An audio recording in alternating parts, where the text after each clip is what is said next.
সবকিছু ভুলে নতুন জীবনে পা রাখতে যাচ্ছেন কন্টেন্ট ক্রিয়েটর আলম হাসানের ডিভোর্সি স্ত্রী মুক্তা।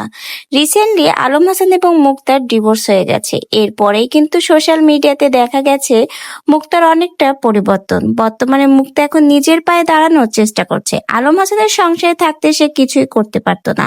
আলম হাসান সবসময় তাকে একটা বাধ্যবাধকতার নিয়ম শৃঙ্খলার মধ্যে আটকে রেখেছিল। সেই নিয়ম শৃঙ্খলার বেড়াজাল থেকে ভেঙে এখন নিজের পায়ে দাঁড়াতে যাচ্ছে কন্টেন্ট ক্রিয়েটর আলম হাসানের স্ত্রী মুক্তা।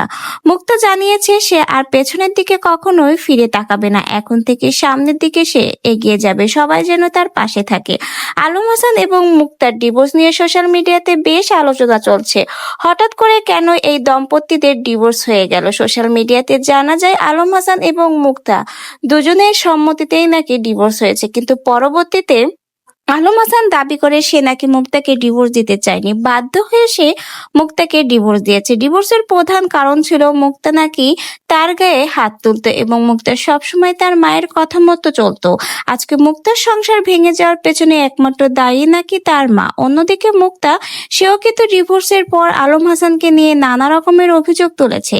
সে জানিয়েছে আলম হাসান সবসময় তাকে বাধ্যবাধকতার মধ্যে রাখতে চেয়েছে, কখনো তাকে স্বাধীনতা দেয়নি। এমনকি তার মা এবং তার উদ্দেশ্য ছিল তার সকল টাকা পয়সা গহনাগাটি হাতিয়ে নেওয়া। বিয়ের পর থেকে তার উপরে চাপ সৃষ্টি করা হয় তার ব্যাংকের টাকা উঠিয়ে নিয়ে আসার জন্য, আলম হাসানকে বাইক কিনে দেওয়া এবং তার মাকে গহনাগাটি কিনে দেওয়া।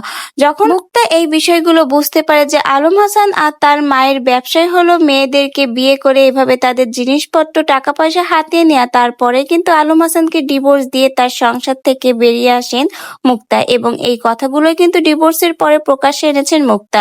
মুক্তা জানিয়েছে সে কখনোই আর পেছনের দিকে ফিরে চাইবে না। যা সে রেখে এসেছে, ফেলে এসেছে, তার দিকে আর কখনোই সে ফিরে তাকাবে না।